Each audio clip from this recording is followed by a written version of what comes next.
I guess I'm bringing it up in the context of how competitive you think this fight would be if they fought 10 times, because certainly Stipe had moments early and DC's chin held up when he landed those power shots, but I sort of feel like DC is the better MMA fighter, is the superior athlete, and if they fought 10 times, that maybe Cormier would win 7 or 8 of those fights. Am I out of my mind? Listen, I think DC has seen better competition. He's seen more skillful competitors over the course of his career, and he certainly has the edge there with his wrestling. Does he hit as hard as Stipe, though? I think he proved that, yes, he does. I mean, he's got heavyweight power, which was kind of surprising. I wasn't sure if he was going to be able to hit as hard as a guy like Stipe. He did take his shots. He felt like, Stipe didn't really hurt him with any of those, but Stipe was definitely muscling him around the octagon to start that fight. No doubt about it. I do think Stipe could win that fight. Listen, it's a heavyweight fight with 4-ounce gloves. Anything can happen. He wasn't able to clip DC. Do I think DC's the better fighter? Well, he proved it on Saturday night.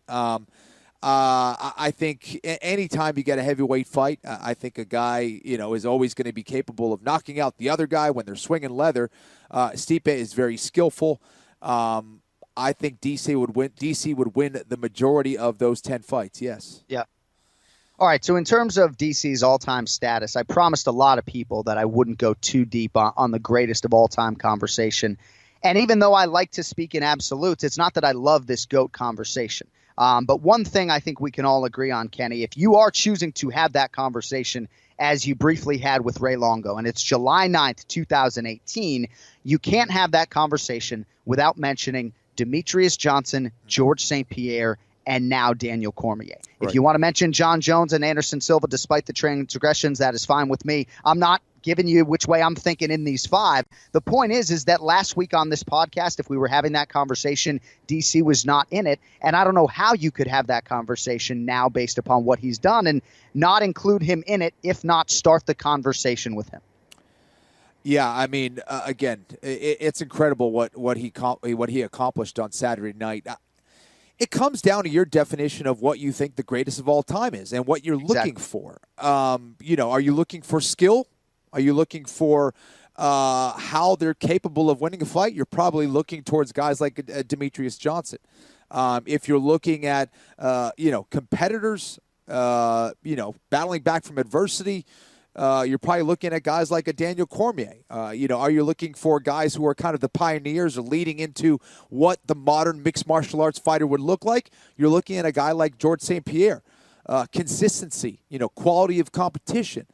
DC and George St. Pierre both have that. Demetrius might not. So, Again, there's a lot to that conversation. DC certainly put himself in that conversation of who the greatest of all time is.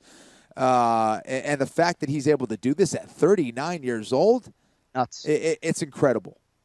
And I do think the most likely scenario for DC is 2 fights, and one of them will happen after his 40th birthday, which is March 20th, 1979. I know in a perfect world he'd get it in before his 40th birthday, but I think what's going to happen is he'll have one more maybe late this year, and then the Brock Lesnar fight to close the show, or he'll just wait on the Lesnar fight, and that will delay that second and last fight for DC. You think that's pretty accurate, Flo?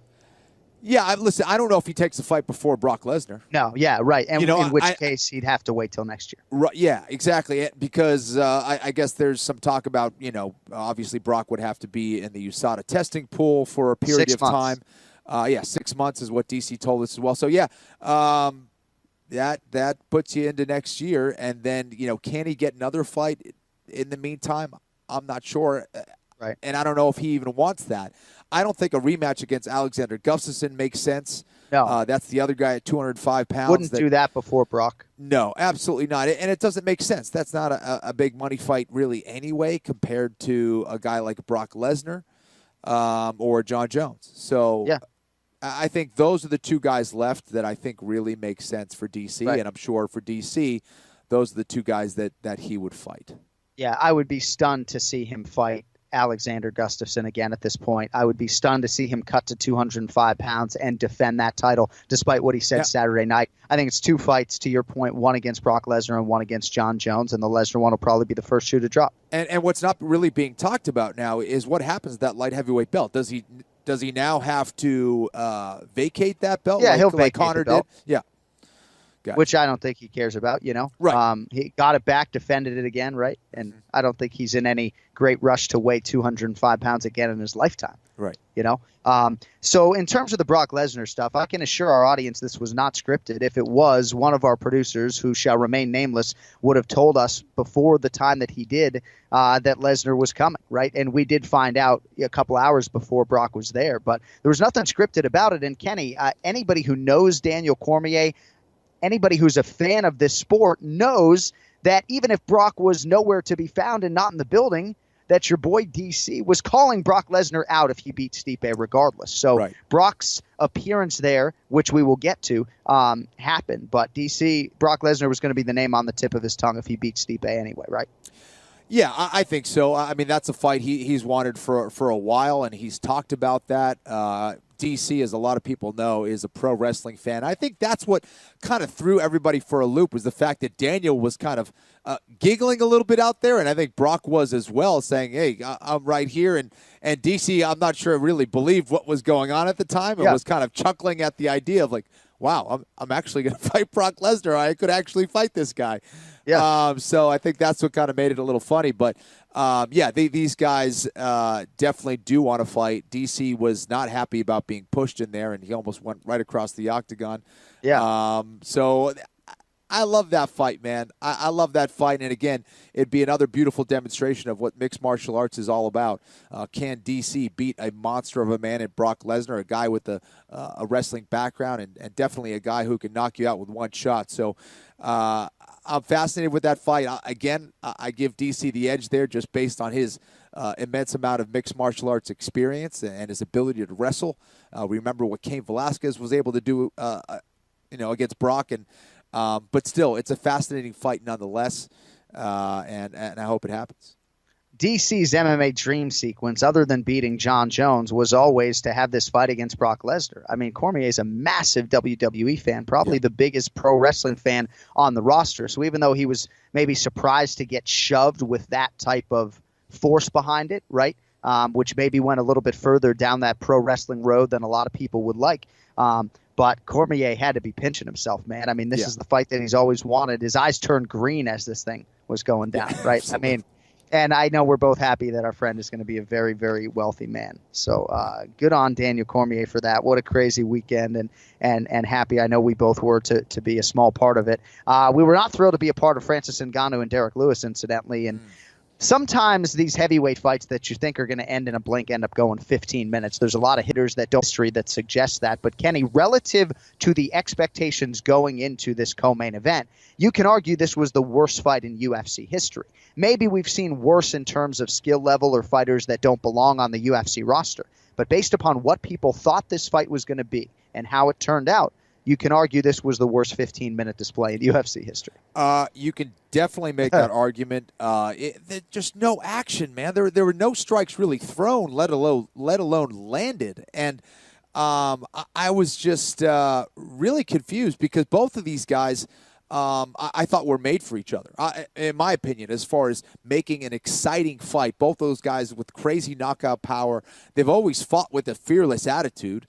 And the big hesitation, as we were talking about a little bit earlier, was Francis coming off that loss against Stipe, how that was going to affect him.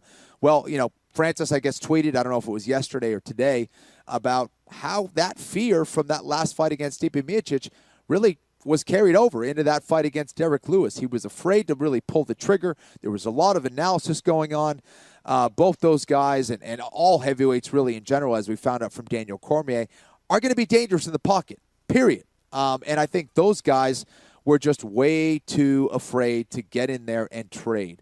Even Derek Lewis, the shots that he was throwing were leg kicks from the outside, didn't want to risk it.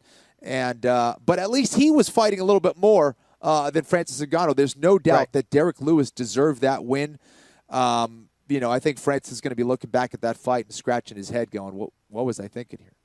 Well, he's going to have a lot of pressure on him when he returns, and he did offer up an extended statement expressing his remorse, and a lot of people, MMA authorities, sort of are trying to support him, and I think we all should. I mean, fighters have been there before, and certainly those non-athletes like me out there aren't going to be levying too much criticism when it comes to this performance, but it's pretty tricky, right? I mean, you get this type of showcase, and that fight ends up the result, and the crowd does the wave, right? I can't ever remember the crowd doing the wave at a UFC live event, so forgettable for sure between those two. And I did reference the Konstantin Arokin Gabriel Gonzaga fight. It was December 11th of 2015.